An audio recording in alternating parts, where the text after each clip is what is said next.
আচ্ছা আচ্ছা হয়েছে, এবার দিন আমাকে, আমি সামলে নেব, কিছু হবে না, দিন। এই তো ঠান্ডা হয়ে গেছে এবার। দিন। এই নে। জানেন তো সৃজন, শুধু যে বর্ষা এমনটা কিন্তু নয়। জেঠু, জেঠি, শয়নদা, রুচিদি, কাকু, কাকিমা, ঠাম্মি, এদের প্রত্যেককেই না আমার খুব চেনা মনে হয়, খুব নিজের মনে হয়। আমি তো প্রথমে এই দত্তবাড়িতে আসতে চাইনি, আপনি তো জানেনই, কিন্তু এখন মনে হয় যদি এই দত্তবাড়ি ছেড়ে আমাকে যেতে হয় আমার কিন্তু খুব কষ্ট হবে। মনে হবে আমি অনেক কিছু ফেলে যাচ্ছি। আমি কিন্তু সবাইকে খুব মিস করবো জানেন, তবে সব থেকে বেশি একজনকে মিস করবো।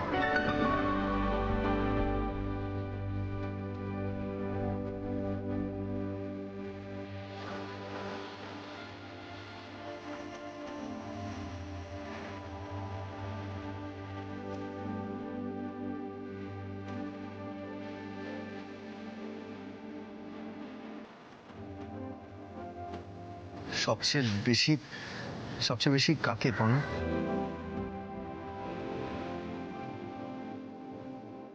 পড়া কি আমার নাম বলবে?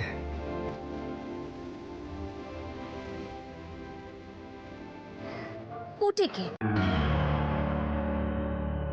আমি যে পুটিকে কতটা ভালোবাসি আমি আপনাকে বলে বোঝাতে পারবো না সেটা।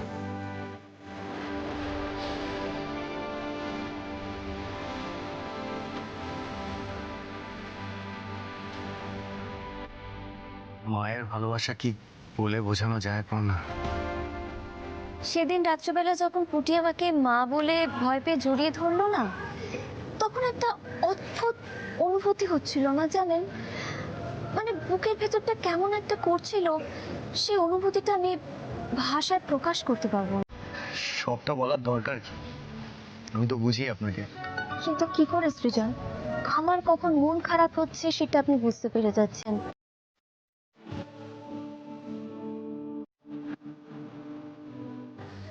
ওই অভিমন্যু সেন আমাকে ট্র্যাপে ফেলে লাঞ্চে নিয়ে যেতে চাইছে সেটাও আপনি বুঝতে পেরে যাচ্ছেন।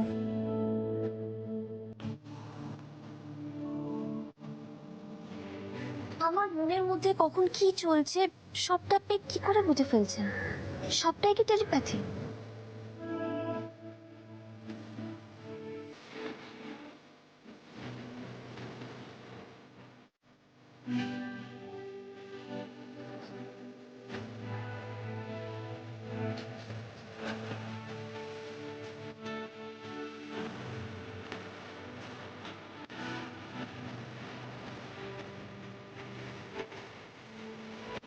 আমি তোমাকে ভালোবাসি।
সৃজন,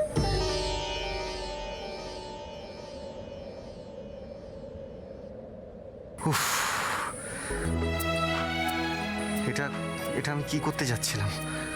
যজ্ঞ দাদা, দেখো আমি যেন তোমার বোনকে সুস্থ করে তুলতে পারি, তার আগে অবধি নিজেকে যেন শক্ত রাখতে পারি।